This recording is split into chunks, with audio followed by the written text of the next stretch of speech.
Good afternoon, and thank you for joining us today for 6 do's and don'ts for writing your resume as a military veteran.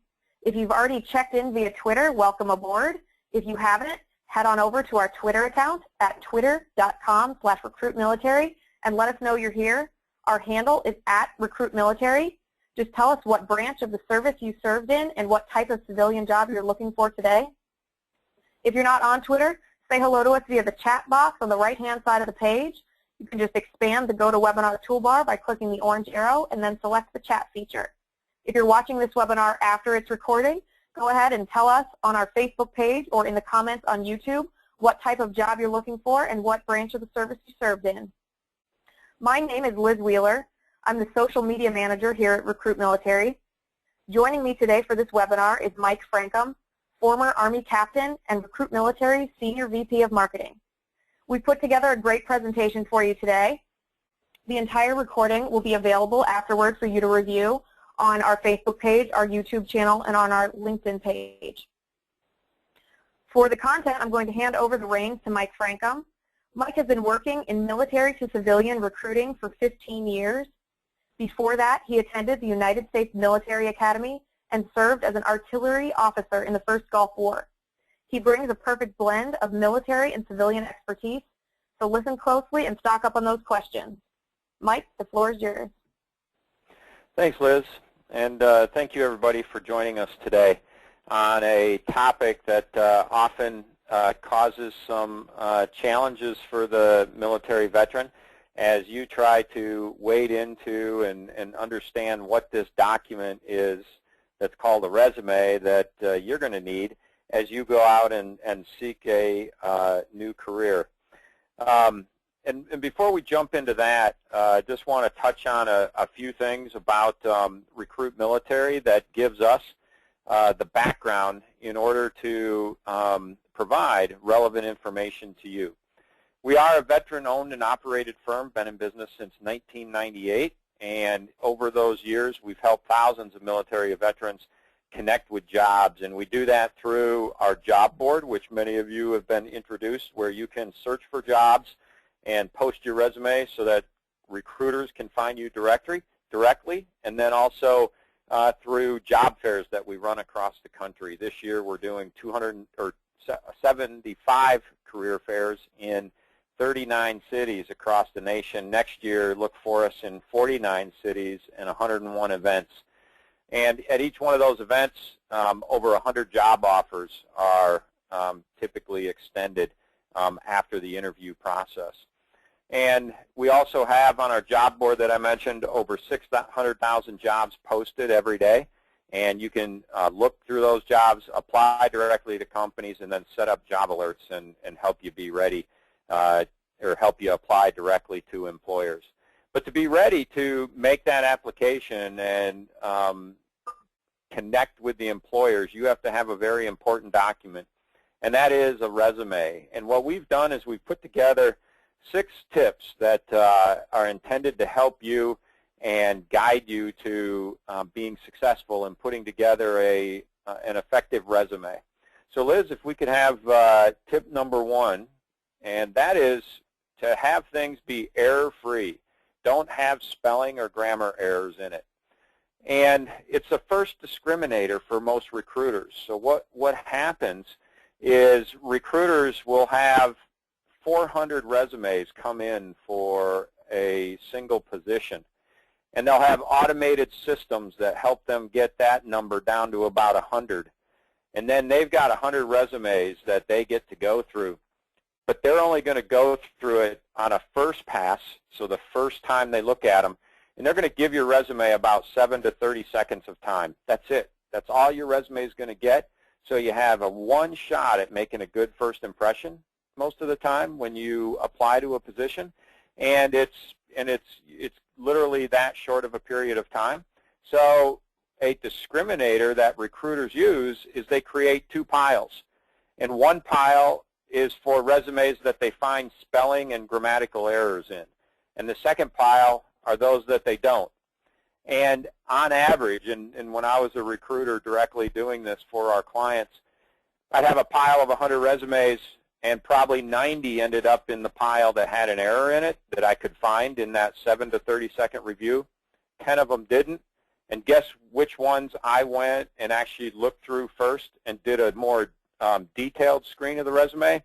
Of course, it's those 10 that were error-free, because they showed me as an employer that this person has attention to detail and that they are representing themselves in the best light that they possibly can. And that's what I'm looking for as an employer on a first impression. And so you just need to realize as a job seeker, as harsh as that may sound, that you've got that 7 to 30 seconds, so it has to be error-free, because errors stand out like a sore thumb in a resume, and a recruiter who's been doing it for years will see those errors in the first 5 seconds. My eyes immediately go to errors when I'm looking at resumes, and again, it's an immediate knockout, and I don't even have to look further at that particular candidate. So one of the ways that you as a job seeker should really help alleviate this is to make sure that you have multiple people review your resume. And in the box on the right, to give us a little bit of feedback, why don't you tell us how many people you've had review your resume that you've put together. Just take a moment and share with us how many people have reviewed your resume. And it looks like we're getting some good numbers in here. We've got 3, 4, 10, even have almost, someone said 20 in here. So getting some good results. Good to hear that you have people reviewing your resume. The most important thing, though, in the review is making sure you're going to have people who are going to tell you the truth. And when they find things wrong, they tell you so you can fix them and put your best foot forward. Our second tip that we have is that we really encourage you to make sure that you civilianize your resume. Another way other people might call it to demilitarize your resume. Get the jargon out of there. Get the acronyms out of there. Don't list your MOS as your job position, but rather you want to make sure that you are presenting your information in a way that a non-military person can understand it. And typically what they're going to be able to understand are short descriptions and then followed by quantifiable and qualitative bullet points of achievement or accomplishments that you had in that particular job. And so let's take an infantry platoon sergeant, your job description could be as simple as led a team of 30 in a high-paced, high-stress environment. That is something that everyone universally is going to be able to understand. And they're also going to be able to put the fact that you led 30 people in a high-paced environment into the context of their own company. So let's take a distribution center, for example, a recruiter for a distribution operation, which is very high-paced and stressful because the company has to make sure that their orders are correct and everything. They're going to find it attractive that someone would have led 30 people in a high-paced and high-stress environment, because that's what they're really going to need to have someone be able to do. And by having 30 people, they understand the size of team. That makes sense to them. They aren't going to understand words like platoon or squad or company, things of that sort. You need to really describe it in words like team or organization, things of that sort that have a little bit more generic type of approach to them. And I always mention to people, pretend you're explaining it to your non-military experienced mother and just spell it out. And if you do that, then most people are probably going to understand what it is that you're trying to tell them. Let me go back to a moment on the bullet points. So for each one of your positions, you might want to have somewhere between 3 and 5 bullets of achievements and accomplishments. And when I say quantifiable and qualitative, those would be things that would lead someone to understand how you've either perhaps helped save some money, improved efficiencies by making processes work more quickly perhaps. So it might be that, let's take a supply sergeant. he might have introduced a ordering process while on deployment that cut down the amount of time it took to get what was ordered by 15%.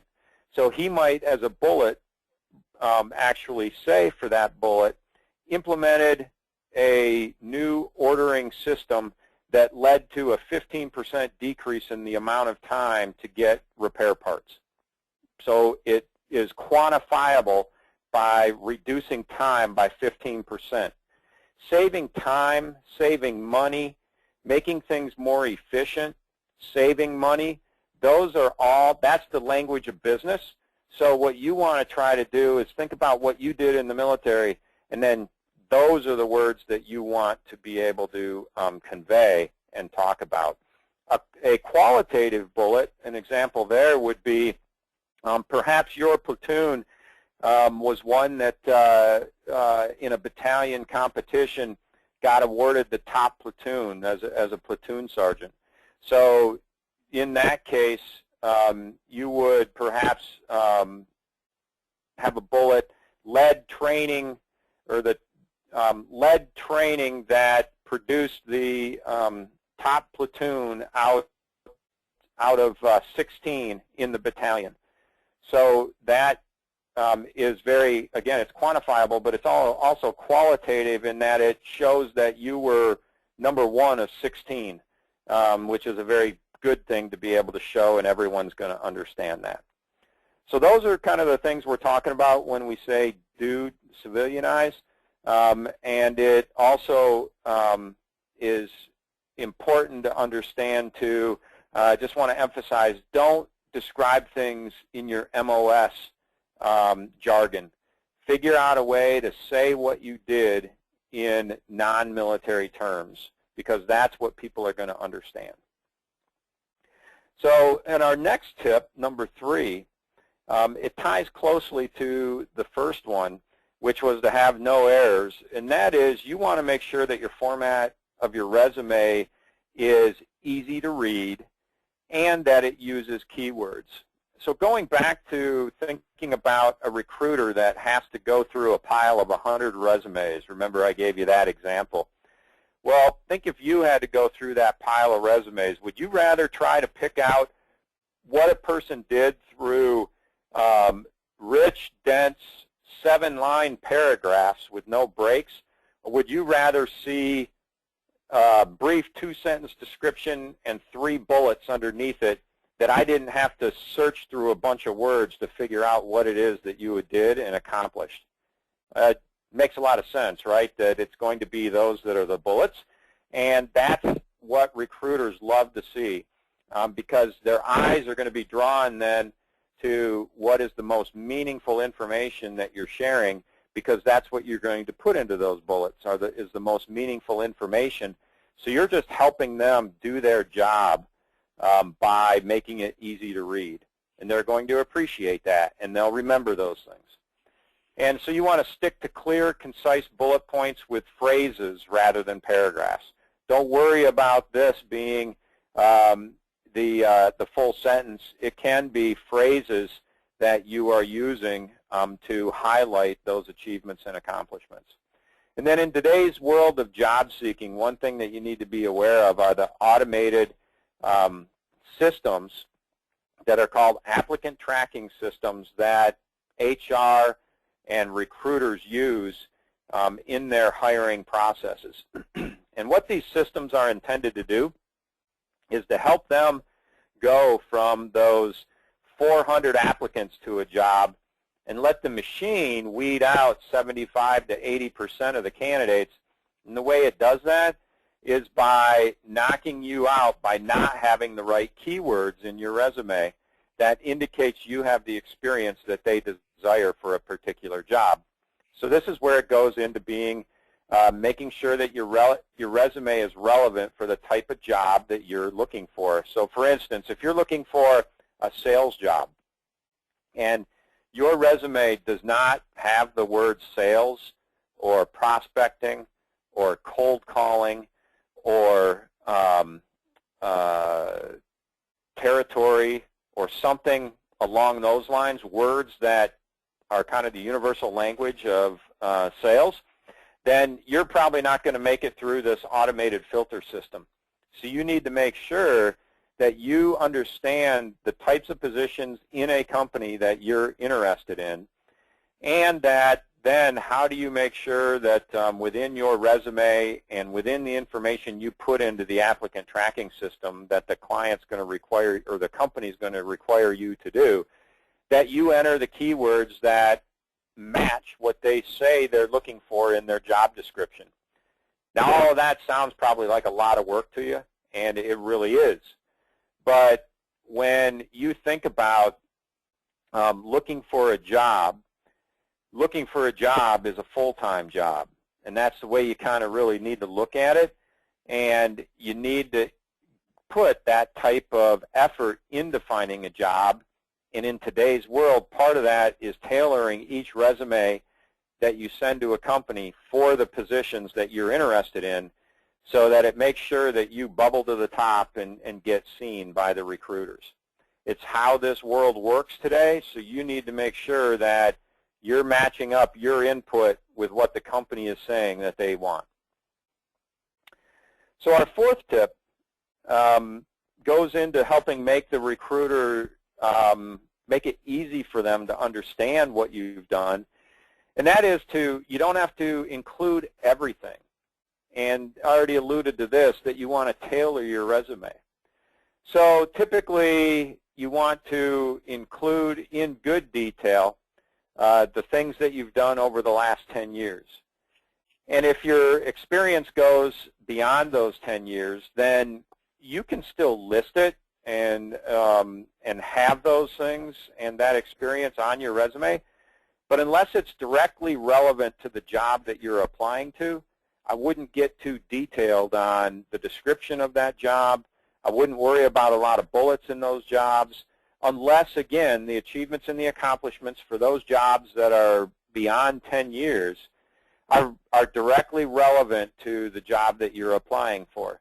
Then it would make sense to, especially if you had standout accomplishments and achievements, to bring those things out in the resume beyond those 10 years.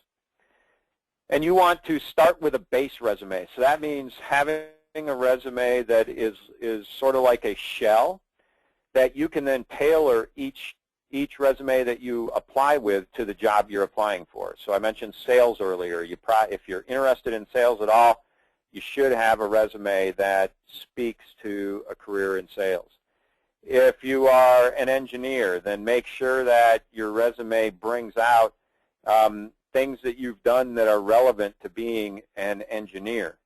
If you want to be a project manager, then you're going to want to show that you've had project management experience in the past. If you've got the certification, the PMP certification, that you would include that, because that would be a keyword that would be picked up.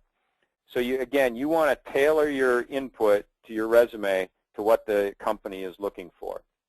And to help you do that, the way to do that is to look at your resume from the perspective of a hiring manager and try to understand what are they looking for.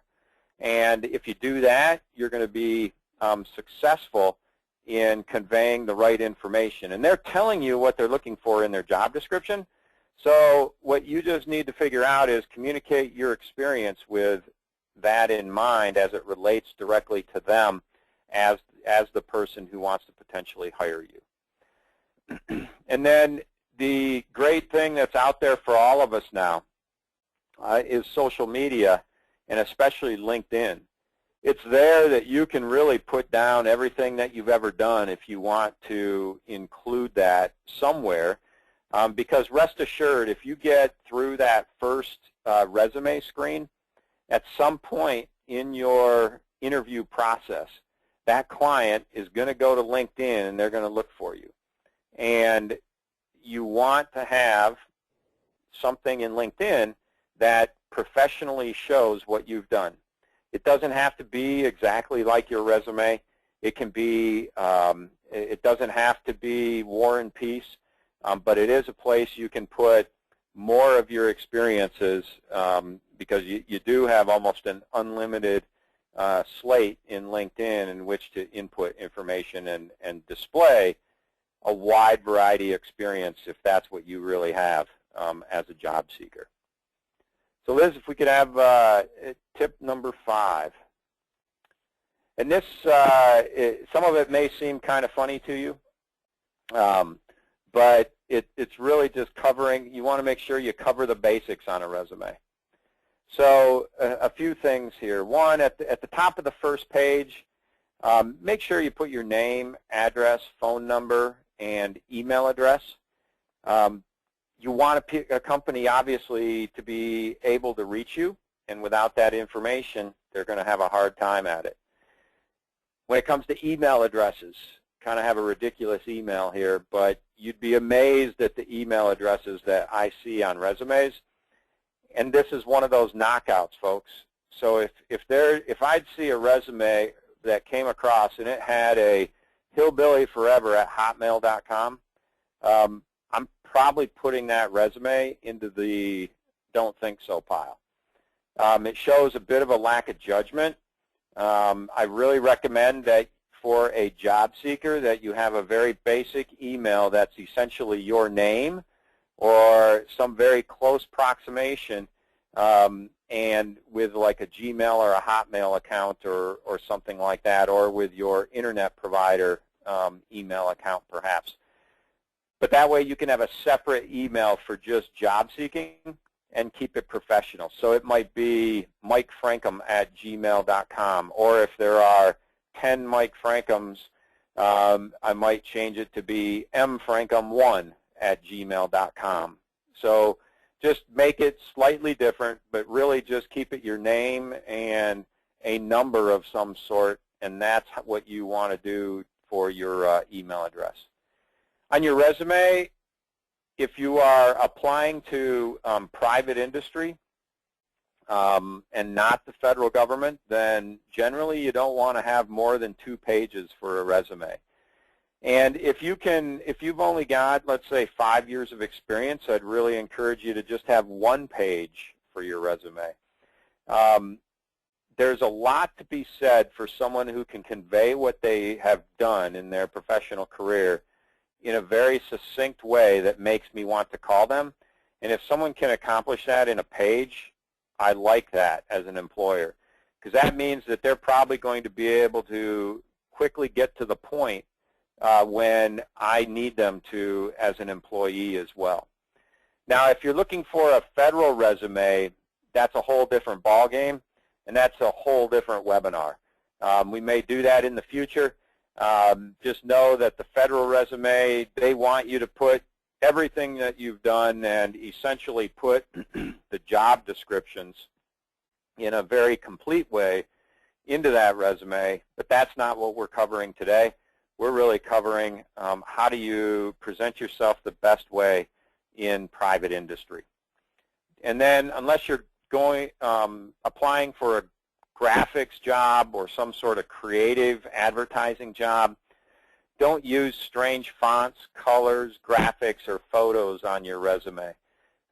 Keep it just with the text in either 10, 11, or 12-point font, and I recommend basic fonts, perhaps Arial, Times New Roman, Verdana, basic fonts like that aren't too funky, and that's what you want to use on your resume. And then lastly, just be honest on your resume, folks. Don't embellish. Don't try to create something that you're not. In today's age, you'll get found out at some point if you're not telling the truth, and that won't be fun when it's found out. Usually that leads to bad things. So just be honest and tell the real story of who you are on your resume. And lastly, we really recommend that you get organized and include a cover letter. So organization on a resume, a cover letter can set the tone. And if you're applying to a job that you're able to get a good description of, you're able to learn a little bit about it, perhaps learn a little bit about the company, you should tailor a cover letter and tie it into your resume. And a way that you can do that is to address on the cover letter perhaps how you can help them toward one particular challenge they might be having, or perhaps the most important aspect of the position that you're applying to and the experience that you have that's very relevant to that. And then at the end of the cover letter, tie in a summary at the top of your resume your experience so that the cover letter flows into the resume, and then under the summary I suggest that you list your positions in reverse chronological order, so the most recent position to the oldest position on your resume, and have that be the next part of the resume. And then from there, you could list your education and any professional certifications that you might have. As it relates to education, if you attained above a 3.0 GPA with one of your degrees, I recommend that you place that on your resume. If you're below a 3.0, don't worry about it. Just don't put it on your resume. But above a 3.0 is worth putting and noting on your resume. So with that, we've got the 6 tips that are meant to help you form a good resume. And with that, I'll turn it back to you, Liz. Thanks, Mike. The best thing about these tips, about this webinar as a whole, is that you can walk away from it with these 6 actionable tips, 6 concrete things that you can do to spice up your resume and get it ready for recruiters, ready for their process with them in mind. And these 6 tips are in summary form.